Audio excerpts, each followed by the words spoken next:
Hello, welcome back to SFF, the only channel where flipping is synonymous with getting rid of your entire life savings over butterfly knives.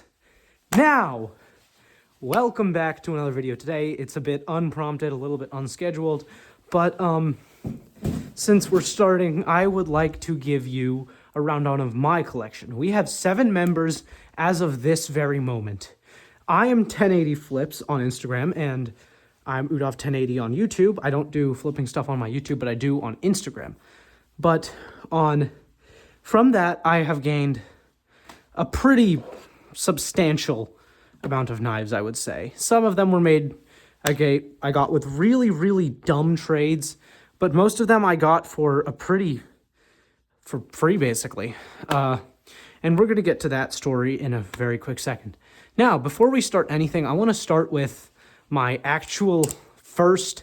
Okay, it's not my first Balisong ever. My first Balisong was a cheap... Sorry, no, it was a Lego one I made. And then the next one I got was a cheap Amazon one I got. But this is my first butterfly knife, Balisong. It is a really, really messed up Squiddy Bee now. But I flipped this thing a lot, if you couldn't tell, from just how beat it is. There is so much... The handle gap is basically gone. Let me adjust this camera a bit, just so you can see a little bit more. The handle gap is basically gone. The play is is wild. And the tap, well, it's a Squiddy, so of course it's going to have tap. Next, we're going to move on to... let's just go in order of how it is here. This is the Johnny Knives Mariposa number 1. So the blade is snapped off. This was done by Crubble flipping on Instagram at a Balisong meetup 2 Saturdays ago. It was certainly an experience. Yeah, and we also snapped off one of the Zen pins. So, I don't question me on how that happened, because it did. But yeah, it's basically an Alpha Beast clone, a Chab clone, but we just threw it at the ground a lot and just waited for it to break, and that's that. This one, I'm just going through all my jank knives first, and then we're going to get on to the important ones to me. This one is actually, there's a little bit of a story to it. So, well, there's not much of a story. I traded my EPS 101 for this and another knife that I traded again for a mod job on my Seraph. But this is I think it's an Armed Shark Kraken clone. But this at first belonged to Clever Flips on Instagram. And I think Clever traded it to Crubble for I'm not sure what. And then Crubble traded it to me for something else. But its speed channels are... Those aren't speed channels. It's a sandwich knife now.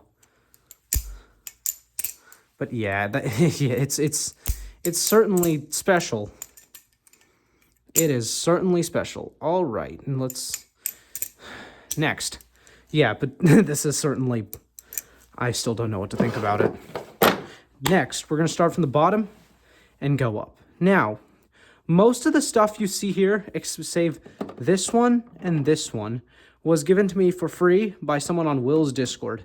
I will not give their name just because they asked me not to give their name. So I said, okay, and we're going to respect her wishes. Now, this, we're going to start here actually. This one wasn't given to me for free, but this was given to me at, I bought it at Blade Show East this year of 2024, and I like it. I'm probably going to buy some zippy mods, throw them in the ends, but it's a very solid knife. The Machine Wise Sasori, and of course, there it goes. But I got this one at Blade Show. I actually went, so Daisuko and Rob Heath first started the whole thing at Blade Show 2024. They found there was a place that engraves things for $10 a piece. So I started by engraving Reptilian Indian on mine, if you guys can see that. I don't know if the camera's focusing, so. And then after that, I went to, came back, and then Buffness asked me to show him where the engraving booth was. So I took him. And then I decided, hey, let me get my Instagram handle and my last name and what's on most of my platforms on there as well. Got 1080. That one Buffness actually paid for. He got his own thing engraved on his Thai Kraken, and I got this engraved on mine. He paid for both of them, total of $20. Buffness is an awesome guy. He was actually one of my favorite people that I hung out with at Blade Show. Him and Forehead Man were fantastic. Same with Holland and Jacob. We're going to move to you last. We're going to go to the Vulp Pro now. The Vulp Pro is one of the knives I got for free. It is probably a very solid knife. I just don't flip it much, just due to the fact that I have other like really good trainers that I can flip as well. And this is there. I really enjoy it. I might trade it, but it is there. There is some weird stuff going on with the blade. It is a very solid, it's actually really, really good with a lot of tricks. There's a very good balance to it. It aerials so well, better than most other knives that I know. I mean, most. But yeah, that's that. Another one that I got for free is the Prisma. So this one has an interesting story. I just got it back today. It's been dropped a bit, and that's okay with me. But I let my friend borrow it for some time. His mom wasn't very happy. Butterfly knife flipping is a very niche hobby, and it's okay if people don't understand it, but if someone's interested in it, you can introduce it to them, but if their parents get upset about it, then I would recommend backing off there. Now, this kid I've known for a while, so his parents weren't mad at me. I just feel bad because I got him in trouble, and his parents weren't happy, and I'm really, really good friends with them.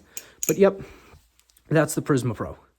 Prisma V1, sorry. It's very pretty, and genuinely an amazing trainer to flip. Next is the TF2 Spy. This one I traded for a Voltaic, which may not have been one of my brightest ideas, but I'm pretty happy with it because the Team Fortress 2 Meet the Spy video got me into flipping.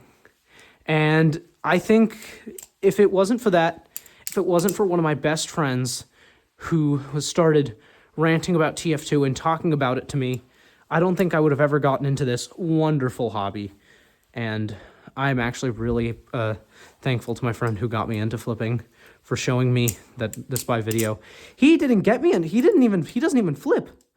I'm the one who took this out of it. But yeah, this is the TF2 Spy. It has it's pretty scary looking. It's genuinely one of the heaviest Balisongs in my collection, clocking it at around 5-point-something ounces. But it is actually an insanely good flipper. Fans on this are surprisingly good. I had to put some tape on it to stop some tap. I'm going to get it tuned up tomorrow. And I also don't have a security Torx bit, which is weird. But this thing has some really, really weird hardware with a hole in the middle. Next, 4 more Balisongs left. We're almost there, guys. Just bear with me. The Will Hirsch Squiddy. The Squiddy WH. Now, this one is a very nice one. I had some personal experience with this one. I flipped this one a lot. Again, it's super light because I've been flipping a bunch of my metal Balisongs. But yeah, it's super light. It's fantastic to take places. I took it with me to a Georgia Tech camp because I couldn't take any live bladed knives. I took this one in my Prisma, but I flipped this one around a lot because it was super nice, and it has more grip than most other Balisongs, most other plastic Balisongs do in Squid's lineup. But yeah, I genuinely love how it flips. It's light, but the weight distribution in it is fantastic, and Will did a fantastic job with all the grip and everything because I genuinely like the design of the blade. A lot of people complain about the fox paw. I'm not against it. I really like it. Like, the fox paw is genuinely cool, but it stays in line with the Squiddy's design of being a friendly knife or balisong, because this just looks like Diglett. You can't be upset with this little guy. He looks like the Pokemon Diglett. And this just looks like a foxpaw. I don't know why people hate on the foxpaw design, but I genuinely like it. Moving on, we have the Nautilus, which I just did a review on. And if you're watching this video after watching the review, I just posted it today actually, at the time of filming this review. It should be out by now. But the Nautilus, I'm going to do a really quick update on that, like right now. The Nautilus, if you watch that video, I said it wasn't exactly my favorite because it was too light. Now, I very much changed my opinion because it is light, but it is light in a very good way.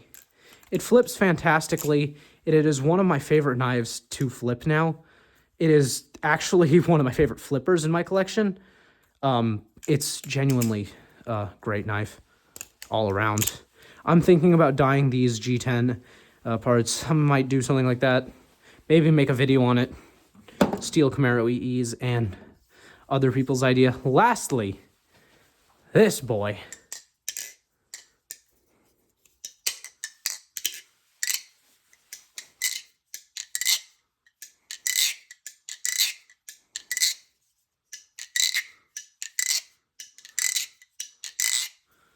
The Machine-Wise Serif. There are some scuffs on it. I haven't exactly been kind to it. It's new-ish. But it is nothing short of a bloody amazing balisong. I need to do a review on this eventually, but it is genuinely one of my favorite flippers. Flipper. There it goes. It is genuinely one of my favorite flippers to flip. That's the second time I dropped it. The blade is dull. I dulled it down with this 600 grit sandpaper over here on top of the amp. But holy crap. Okay. The thing that pops out the most to you would probably be this black ano. Or it's not even an ano. It's Cerakoted. That was done by Wasian Knives on Instagram. I genuinely liked how the Serif looked blackened. And what I'm going to do, actually, I'm soon going to be getting a different blade. I'm going to be swapping out the Serif blade and getting a Sliff T blade for my Serif. And it's not just any Sliff T blade. It's the zigzag pattern Sliff T blade. So it's going to look sick as hell. But yeah, I'll do a mod video on that explaining what I did to that. It's going to be a relatively short video. But this is one of my favorite flippers in my collection. If I had to choose my top 3 knives in my collection at this very moment, it would be the Serif, the Nautilus, and this next one's going to surprise you, my Atropos Spy. 3 blandest knives in my collection, I just realized. They're all like black, white, and gray. The rest of them are colored. These are just the dullest knives, but these are my 3 personal favorites. They all flip well. This one holds a very sentimental value to me. I need to sharpen this one. I want to make this one like razor sharp, so we'll figure out how to do that. One trainer, because this one's amazing. I'll probably do a collection video after Blade Show next year. So that's something else y'all can look forward to. And I really hope that the rest of the people in SFF, because right now we have 7 members, as I said before. I really hope they also make collection videos. If they make collection videos, that would be fantastic, which means y'all will get a feel for kind of what our preferences are. And since there's a lot of us, there's a bunch of differing opinions on balisongs. So it's a relatively open group of people who have differing opinions on balisongs. Because, for example, Buffness, who is also part of SFF, isn't a Serif fan. He doesn't like it as much as he likes the Opus. He likes the Opus, but I like the Serif. So that's one example. Forehead, Florp. He doesn't like the Sasori. I do. It's an amazing fan. It fans beautifully. The rollovers do feel weird. I will give them that. It is pretty short because the handles are short, and then there's titanium weights. So to compensate for that, they had to make the blade long, which means it's almost Prisma length. But yeah, Forehead doesn't like that one, but I do. But when they start making their own collection videos, you will start to see the differing opinions between me and them. So that's my collection. I hope you guys enjoyed this bonus video that didn't really have a purpose, that I just spontaneously decided to do after a failed songwriting stream. Anyways, thank you guys so much for watching, and I guess I'll see you in whatever the next video we do is. Peace!